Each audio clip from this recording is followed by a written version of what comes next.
ಲೋಕಸಭೆಯಲ್ಲಿ ವಿರೋಧ ಪಕ್ಷದ ನಾಯಕರಾಗಿ ಚೊಚ್ಚಲ ಭಾಷಣ ಮಾಡಿದ ರಾಹುಲ್ ಗಾಂಧಿ ಶಿವನ ಚಿತ್ರ ಹಿಡಿದು ಬಿಜೆಪಿಯ ಧರ್ಮದ್ವೇಷ ರಾಜಕಾರಣದ ಬಂಡವಾಳ ಬಯಲು ಮಾಡಿರೋದು ಈಗ ಸಾಕಷ್ಟು ಮೆಚ್ಚುಗೆಗೆ ಕಾರಣವಾಗ್ತಿದೆ.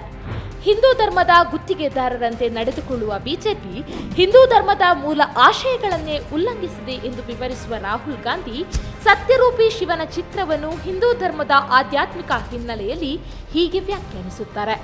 ಅಪಾಯಕಾರಿ ಸರ್ಪವನ್ನು ತನ್ನ ಕತ್ತಿನ ಸುತ್ತ ಸುತ್ತಿಕೊಳ್ಳುವ ಮೂಲಕ ಶಿವ ನಮಗೆಲ್ಲ ಯಾವುದಕ್ಕೂ ಹೆದರಬೇಡಿ ಎಂಬ ಸಂದೇಶ ರವಾನಿಸುತ್ತಿದ್ದಾನೆ.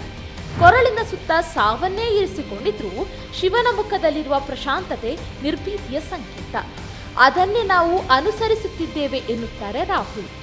ಇನ್ನು ಶಿವನ ಎಡಭುಜದ ಬಳಿ ಇರುವ ತ್ರಿಶೂಲ ಅಹಿಂಸೆಯ ದ್ಯೋತಕ ಎನ್ನುವ ಅವರು ಒಂದೊಮ್ಮೆ ಅದು ಹಿಂಸೆಯ ದ್ಯೋತಕವಾಗಿದ್ದರೆ ಶಿವ ಅದನ್ನ ತನ್ನ ಬಲಗೈ ಬಳಿ ಇಟ್ಟುಕೊಂಡಿರುತ್ತಿದ್ದ ಎಂದು ವ್ಯಾಖ್ಯಾನಿಸಿದ್ದಾರೆ. ಹಾಗಾಗಿಯೇ ಬಿಜೆಪಿ ವಿರುದ್ಧದ ಹೋರಾಟದಲ್ಲಿ ನಾವು ಹಿಂಸೆಯ ಹಾದಿ ತುಳಿಯಲಿಲ್ಲ ಎಂಬುದು ರಾಹುಲ್ ವಾದ.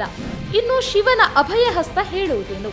ಹೆದರದೇ ಇರುವುದು, ಹಿಂಸೆಯನ್ನು ಎದುರಿಸುವುದು ಎಷ್ಟು ಮುಖ್ಯವೋ ಇದರ ಜೊತೆಗೆ ಇತರರು ಹೆದರದೇ ಇರುವಂತೆ ಮಾಡಬೇಕು, ಅಹಿಂಸೆಯ ಮಾರ್ಗ ಅನುಸರಿಸುವಂತೆ ಮಾಡಬೇಕು. ಶಿವನ ಅಭಯ ಮುದ್ರೆ ಹೇಳುವುದು ಇದನ್ನೇ. ಹೆದರಬೇಡಿ, ಹೆದರಿಸಬೇಡಿ ಹೇಳುತ್ತದೆ ಎಂದು ರಾಹುಲ್ ವಿವರಿಸಿದ್ದಾರೆ. ಮೂಲ ನಿವಾಸಿಗಳ ದೈವವಾದ ಪಶುಪತಿ ಶಿವ ಹಲವು ಸಂಕೇತಗಳನ್ನು ಹೊಂದಿದ್ದಾನೆ. ಕೈಯಲ್ಲಿ ಕಪಾಲ, ವಾಹನನಾಗಿ ನಂದಿ, ವಸ್ತ್ರವಾಗಿ ಹುಲಿ ಚರ್ಮ, ರುದ್ರ ನರ್ತನಕ್ಕೆ ಡಮರುಗವಿದೆ. ಆದರೆ ರಾಹುಲ್ ಗಾಂಧಿ ಇವುಗಳನ್ನು ಬಿಟ್ಟು ಹಾವು, ತ್ರಿಶೂಲ ಮತ್ತು ಹಸ್ತವನ್ನ ಆಯ್ಕೆ ಮಾಡಿಕೊಂಡಿದ್ದೇಕೆ? ನಾಗಸ್ವರೂಪಿಯಾದ್ರೂ ನಾವು ಹಾವನ್ನ ಸಾಮಾನ್ಯ ಜನರ ದೃಷ್ಟಿಕೋನದಲ್ಲಿ ಕಾಣುವುದು ಅಪಾಯದ ಸಂಕೇತವಾಗಿ. ಅದಕ್ಕೆ ಕಾರಣ ಅದರ ವಿಷ. ಆದರೆ ವಿಷ ಎನ್ನುವುದು ಹಾವಿಗಷ್ಟೇ ಸೀಮಿತವಾದುದಲ್ಲ. ದ್ವೇಷವೂ ವಿಷವೇ, ಹಿಂಸೆಯೂ ವಿಷವೇ.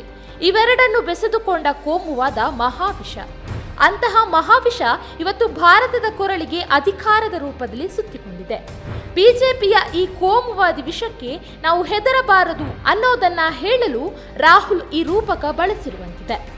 ಇನ್ನು ತ್ರಿಶೂಲದ ವಿಷಯಕ್ಕೆ ಬರುವುದಾದರೆ, ಅದೇ ಕೋಮುವಾದ ಇವತ್ತು ತನ್ನ ದ್ವೇಷ ಮತ್ತು ಹಿಂಸೆಯನ್ನು ಅನುಷ್ಠಾನಕ್ಕೆ ತರಲು ಬಳಸಿಕೊಳ್ಳುತ್ತಿರುವುದು ಇಂಥದ್ದೇ ತ್ರಿಶೂಲ, ಖಡ್ಗ ಮೊದಲಾದ ಪಾರಂಪರಿಕ ಆಯುಧಗಳನ್ನ. ಕೋಮುಗಲಭೆ ಭುಗಿಲೇಳಿಸುವುದಕ್ಕೆಂದೇ ಯುವಕರಿಗೆ ತ್ರಿಶೂಲ ದೀಕ್ಷೆ ಕೊಡುವುದನ್ನು ನಾವು ಕಂಡಿದ್ದೇವೆ. ಕೋಮುವಾದವನ್ನು ಅನುಷ್ಠಾನಗೊಳಿಸಲು ಸಲಕರಣೆಗಳಾಗಿ ಬಳಕೆಯಾಗುವ ಇಂತಹ ಅಸ್ತ್ರಗಳ ಅಪಾಯಕಾರಿ ಗುಣವನ್ನು ನಿರಪಾಯಕಾರಿ ಮಾಡಲು ರಾಹುಲ್ ಈ ರೂಪಕ ಬಳಸಿರಬಹುದು. ಇನ್ನು ಕಡೆಯದಾಗಿ ಅಭಯ ಹಸ್ತದ ಕುರಿತು ವಿವರಿಸಿದ್ದಾರೆ. ವಿಷ ನಮ್ಮ ಕೊರಳಿಗೆ ಸುತ್ತಿಕೊಂಡು ಅಪಾಯಕಾರಿ ಅಸ್ತ್ರಗಳು ನಮ್ಮ ಸುತ್ತ ವಿಜೃಂಭಿಸುತ್ತಿದ್ದಾಗಲೂ ಕಾಯುವ ಕೈಯೊಂದು ಸದಾ ಕಾರ್ಯೋನ್ಮುಖವಾಗಿರುತ್ತದೆ.